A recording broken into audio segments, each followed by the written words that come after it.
They said it was an accident, a tragic mistake, a man doing his job who climbed into the wrong place and never climbed out.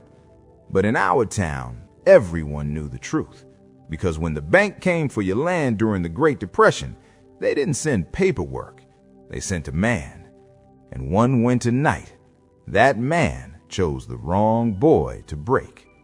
If you've ever felt powerless, if you've ever watched someone abuse authority and get away with it, if you've ever wished karma didn't just visit, but moved in and locked the door behind her, hit that like button, subscribe, and settle in, because this is one of the most quietly terrifying revenge stories you will ever hear. My mother used to say, the land remembers everything, every footstep, every kindness, every cruelty. This story goes back to the 1930s, during the Great Depression, when America wasn't just broke, it was hungry. Banks didn't see families, they saw numbers bleeding red ink. And farms weren't homes, they were collateral. In California's Central Valley, my family owned a small orange orchard. Nothing fancy, no white fences or hired hands, just rows of trees, dirt under the nails, and the stubborn belief that if you worked hard enough, the land would take care of you. Most farms didn't survive. Ours barely did. Every winter, freezing temperatures threatened to wipe out an entire year's income overnight. One hard freeze could kill half the crop before sunrise. That's where smudging came in. At night, when the air turned sharp and cruel, farmers lit oil-filled smudge pots throughout their orchards. The smoke and heat formed a protective blanket, just enough to keep the fruit alive. But oil cost money, and money was something nobody had. So the growers cooperated. They shared a fuel oil truck. Each family paid for the oil they used. It was a fragile system built on trust. And that trust was controlled by one man. They called him the banksman. Officially, he was a local liaison. Unofficially, he was the grim reaper with dirt on his boots. He knew everyone, who was late on payments, whose crops were struggling, which families were one bad night away from losing everything. When a farm failed, the sheriff didn't knock alone. The banksman stood beside him. He lived nearby, had his own small orchard, and behind closed doors, he was exactly the kind of man you'd expect. A tyrant, a bully, a man who believed fear was respect. He beat his wife, he beat his children, and when he hired help, he beat them too. One of those boys was my relative. He was barely more than a kid, skinny, quiet, the kind of boy who worked hard because he didn't know how not to. He took the job for extra money, money his family desperately needed. From the first day, the abuse started. Too slow, too sloppy, too quiet, too loud. Every mistake earned a fist, a boot, or the back of a hand, and no one intervened. Because in those days, you didn't complain, you endured. One of the boys' jobs was working the fuel oil truck. There was a trick the bank's man insisted on.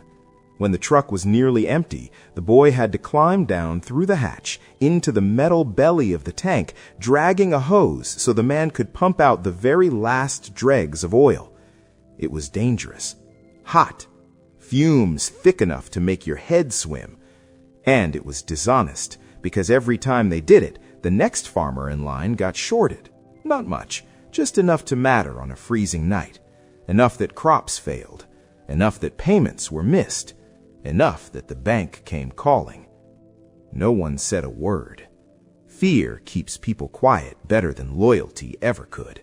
One night, after another beating that left the boy shaking and bruised, the banksman finally said it out loud. He leaned in close, breath sour, eyes cold. He told the boy that his family's orchard wouldn't be getting enough oil this winter, that the oranges would freeze, that the bank would take the land, and that there was nothing anyone could do about it. The boy didn't cry, didn't beg, He just listened, and something inside him hardened. The boy made a decision. He was done. He told the man he was quitting, said he'd find other work, and then, maybe because he was young, maybe because he'd taken too much, he said something else. He said he knew about the oil. He said he knew who was stealing it. He said people were talking. That was when the beating came. Not a slap, not a warning, the kind meant to erase a lesson into flesh. The man left him lying in the orchard, motionless, unconscious, or so he thought. The boy wasn't unconscious. He waited, listened. When he heard the hatch open, metal clanging against metal, he knew. The banksman climbed into the tank himself. Minutes passed. The boy stood up. He walked to the truck, looked down into the dark opening, and in a calm, steady voice, he apologized. Said he was sorry for making the man angry. Said he wanted to help. The last of the oil pumped out, and then the boy pulled the hose up, closed the hatch, and locked it. No shouting, no drama, just the finality of metal sealing metal. He didn't wait to hear the pounding. He walked home. A friend picked up the truck later, drove it to the depot, filled it, continued the route like nothing was wrong. By the time anyone noticed the banksman was missing, it was already over. The fumes did the rest. When they found the body, it was ruled an accident. No investigation, no questions. Some accidents everyone prefers not to examine too closely. The funeral was held far away, closed casket, few mourners. Back home, something strange happened. Families helped each other. Labor was shared. Food appeared where it was needed. And the orchard survived the winter. The boy's parents never asked questions. They didn't need to. Some truths don't need words. And in that valley, the land remembered. Justice didn't arrive with sirens or handcuffs. It arrived quietly, locked from the outside, breathing its last in the dark. The man who terrorized families, who stole oil and futures, who thought fear made him untouchable, disappeared into the very system he abused. No speeches, no applause, just silence. And sometimes that's the loudest revenge of all. My mother used to say, revenge doesn't always look like triumph. Sometimes it looks like balance being restored. And sometimes it looks like a door closing that was never meant to open again. If this story gave you chills, hit that like button. Drop a comment and tell us, do you believe this was justice or something darker?